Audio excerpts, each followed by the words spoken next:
I am here for your benefit. Pay attention!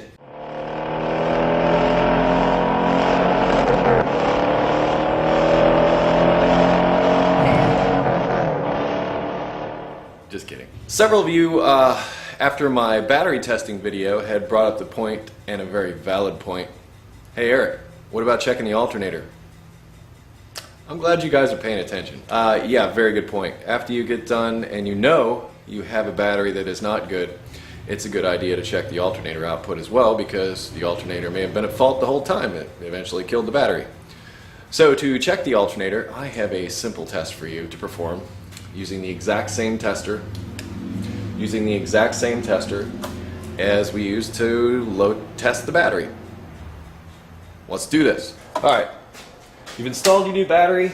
Personally, I like to take these little sticker things off so I know when it was installed, just in case I can get the thing warranted. New battery's installed. We're going to hook up our tester in the exact same way as we did before.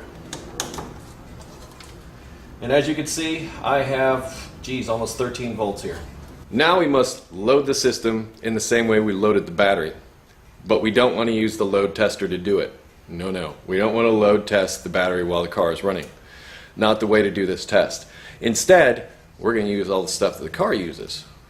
Every time you turn on an electrical device, such as your air conditioning, your window defogger, your windshield wipers, your headlights, your radio, especially if you got one of them big loud amps in the trunk, any of those things will put an electrical load on the system. At idle, the alternator is not spinning very fast. So, the theory is behind this test that I sort of came up with, but lots of people have contributed to the stuff that's inside this head over the years, so I have them to thank in a sense. But I'm here sharing it with you, so there. Take all that stuff, load the battery up at idle, or load the alternator up at idle, and see if it can produce more than 12 volts. If you load the engine up with all those accessories and it's still producing more than 12 volts, you got a good alternator.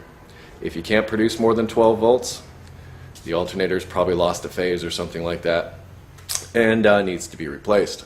Or there could be a connection issue. Never rule out connection issues with electrical problems. Just because you think replacing a component is going to fix it, not so much. Sometimes it's just a matter of a connection.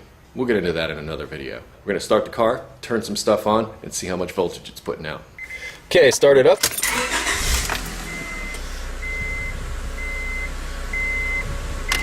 Fan on high. Make sure your AC is on, because that puts a load on it. How about some flashers? How about some windshield wipers? How about the headlights? On bright.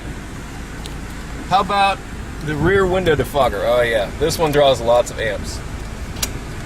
And, of course, we cannot forget, it's getting so hard to turn on a stereo these days.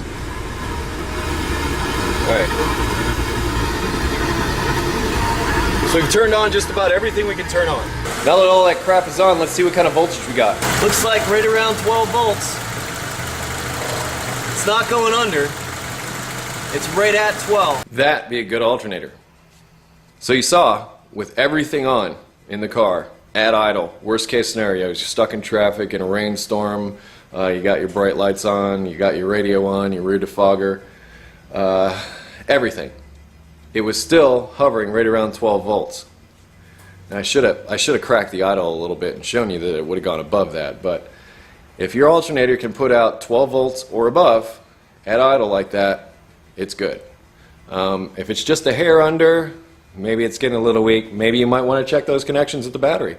Because believe it or not, the corrosion that happens between that battery terminal and the cable can cause a lot of electrical loss. So connections, huge. I consider this test a success, but if it dropped below 12 volts, now you probably got a problem. Here's a quick test for you to check the alternator. Anyway, you know who I am, Eric the Car Guy, and I'm here to help you. As always, you can visit me, ericthecarguy.com. Text or video responses below.